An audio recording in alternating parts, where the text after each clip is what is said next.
सल्लल्लाहु अलैका या रसूल अल्लाह सल्लल्लाहु अलैका या हबीब अल्लाह। अस्सलाम वालेकुम वीवर्स, असी अज एक खेत में तुहानू लैके आए हैं जिथों असी पहले आलू एक दफ़ा उठा चुके हैं। दूसरी दफ़ा इस दे विच असी दोबारा आलू काश कर दिता है दिसंबर दी 20 तारीख नूं। ये साडा मार्च विच तैयार हो जाएगा। तुहानू पता है कि इस दफ़ा रोज़े जिहड़े वो 15 मार्च तो शुरू हो रहे हैं ते उस टाइम भी इहदा रेट बहुत अच्छा हो सी। इस दा असी फ़ायदा उठा के इत्थे दोबारा आलू काश कर दिता है। क्यों जी, साडा पहली बार जिहले असी आलू ये कीता है ते इथों कितने गट्टू साडे निकले आलू दे? ये तो 105 गट्टू निकलिया साडा। 105 गट्टू निकले साडे जी सर। ते उस टाइम रेट भला की चल रहा है जिस टाइम असी? 5500 रुपये विकन 55-5600 रुपए गट्टू दा विकिया है। ते इत्थे जेड़ा दोबारा आलू दूसरी दफा लगदा है ओ ते कट के आलू लगदा है? कट के ग्रेटां दा लगदा है जी, नवा बीज जेड़ा बनाना होवे। अच्छा, ते ए सन कोई आलू भी खाओ ना, फुटे भी हैं कि नहीं फुटे? जी सर, को थोड़ा थोड़ा निकले खलते हैं जी। देखो जी, आ फुटे खड़े ना, आ कट के लाया जी। आलू कट के लाया है। ਇਹਦੀ ਅੱਖਾਂ ਹੁੰਦੀਆਂ, ਅੱਖ ਨੂੰ ਅਸੀਂ ਬਚਾ ਕੇ ਤੇ ਇਹ ਆਲੂ ਕੱਟ ਕੇ ਲਾਣਾ ਹੁੰਦਾ ਤੇ ਉਥੋਂ ਇਹ ਦੁਬਾਰਾ ਫੋਟ ਸ਼ੁਰੂ ਕਰਦੇ ਨੇ। ਹੋਰ ਵੀ ਕੋਈ ਆਲੂ ਵੀ ਖਾਓ ਸਾਨੂੰ ਜਿਹੜਾ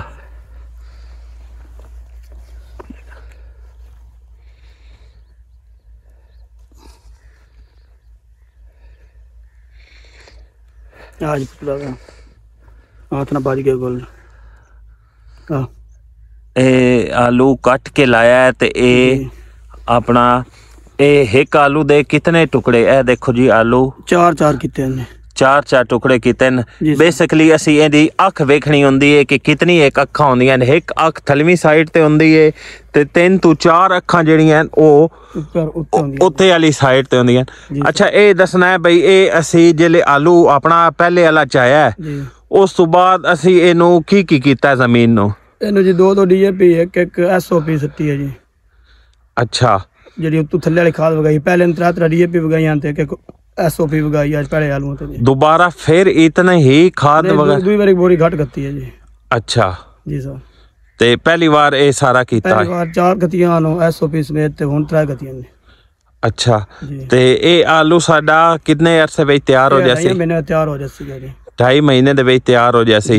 ते इन असी पानी शानी पानी दुआ रेत लाना है जी, उसे तरह ही लाना है? उसे तरह ही लाना है। जिस गर्मी ज्यादा आ जाए मोट पानी दिन ज्यादा देने पड़ते। सिर्फ ये एक चीज का ख्याल रखना होंदा है कि इनू पानी थोड़ा जिहा, जो कि मौसम उतों सर्द होंदी है, पानी थोड़ा जिहा घट लाना होंदा है ताकि आलूआं तक ना पहुंचे।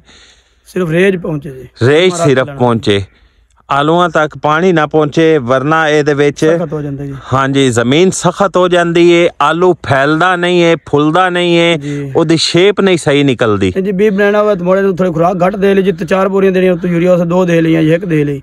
मोड़े बीज ज्यादा बन जाती है, राशन करना हुआ तो मोड़ 3-4 दे ली जी। अच्छा जी हाँ जी। ये आलू भला साडा निकल सी कितना? ये जी कोई 150 गट्टू निकल जासी गया गर्मी का आलू जड़ा है जी। तो उस टाइम रेट भी ज्यादा होंदा, रमजान में आ जाते हैं जी। अगे दड़ा लांदे अस रमजान वास्ते तो दड़ा ज्यादा रेट होंदा। हुण दोबारा काश्त कीते पे जी दड़ियां लानियां होंदे ते ये बेहतर रहिंदे ने, दड़ियां दा रंग ठीक रह जांदा जी उस टाइम। यानी कि इस दफा भी आलू दा रेट रमजान जो कि अच्छा रहना है, इस वजह तो ये आलू असी दूसरी दफा ला दिते जी। ते इनू असी एक पानी पहला ला दिता है जी, पहला पानी लग गया ते उस तो बाद दूसरा पानी असी कदन लाना है? तकरीबन 5 दिन बाद लाना है। बारिश दसी हुई ने सोमवार दी, बारिश तो हट के लाना है। अच्छा, बारिश तो बाद ये स्प्रेवां दा थोड़ा जिहा खर्चा वध जांदा है, जेड़ा दूसरा असी दिसंबर काश करते हैं। जेड़ा ना ये स्प्रे पहली दा खर्चा ही कोई नहीं होंदा, जेड़े गंद वाली करदे हैं जी, पहली कोई नहीं करनी पौंदी गंद वाली, गंद जमदा ही नहीं आलूआं विच। सही, क्योंकि पहले स्प्रे होया हुंदा। इहनूं सिर्फ एनपीके स्प्रे ज्यादा देने होंदे, या कोई बीमारी वास्ते यूज वास्ते देना हुंदा जी।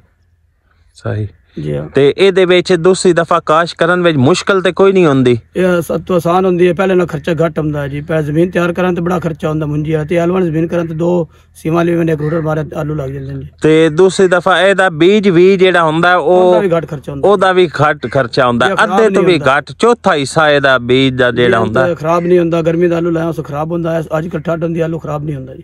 ਇਸ ਤੋਂ ਬੀਜ ਘੱਟ ਵੀ ਲੱਗ ਜਾਵੇ ਤਾਂ ਪੂਰਾ ਹੋ ਜਾਂਦਾ ਜੀ। ਅੱਛਾ, ਇਹ ਜਿਹੜਾ ਅਸੀਂ ਬੀਜ ਲਾਇਆ ਇਹ ਆਲੂ ਤੋਂ ਆਲੂ ਦਾ ਫਾਸਲਾ ਕਿਤਨਾ? ਇਹ 8-9 ਇੰਚ ਰੱਖਿਆ ਹੋਇਆ ਜੀ।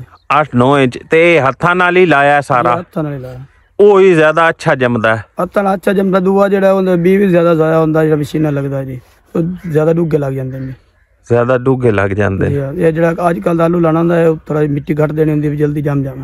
ਇਸ ਆਲੂ ਨੂੰ ਅਸੀਂ ਸਟੋਰ ਵੀ ਕਰ ਸਕਦੇ ਹਾਂ ਅਗਰ ਰੇਟ ਨਾ ਹੋਵੇ ਤੇ? ਹੋ ਜਾਂਦਾ ਸਟੋਰ ਖੁੱਲਾ ਹੀ ਹੁੰਦਾ। ਸਟੋਰ ਕਰਦੇ ਪਏ ਹੁੰਦੇ ਨੇ ਬੀਜ ਹੀ। ਜਿੰਨਾ ਆਲੂ ਨੇ ਸਟੋਰ ਕਰਨਾ ਹੋਵੇ ਤਾਂ ਅਸੀਂ ਪਹਿਲੇ ਆਖ ਲੈਣਾ ਹੈ ਸਟੋਰ ਵਾਲਿਆਂ ਨੇ ਵੀ ਅਸੀਂ ਜਿਤਨਾ ਆਲੂ ਰੱਖਣਾ ਸਾਡੀ ਜਗ੍ਹਾ ਰੱਖ ਲਿਆ। ਸਹੀ ਜੀ। ਚਲੋ ਜੀ, ਇਹ ਅਸੀਂ ਤੁਹਾਨੂੰ ਦੂਸਰੀ ਦਫਾ ਦਸੰਬਰ ਜਨਵਰੀ ਦੀ ਕਾਸ਼ਤ ਆਲੂ ਦੀ ਦਿਖਾਈਏ ਤੇ इंशाल्लाह ਤੁਹਾਨੂੰ ਇਹ ਵੀਡੀਓ ਪਸੰਦ ਆਸੀ ਲੱਗੀ। ਅਗਰ ਵੀਡੀਓ ਪਸੰਦ ਆਵੇ ਤੇ ਇਹਨੂੰ ਲਾਈਕ ਤੇ ਸ਼ੇਅਰ ਜ਼ਰੂਰ ਕਰ ਦਿਓ। ਅੱਲਾ ਹਾਫਿਜ਼।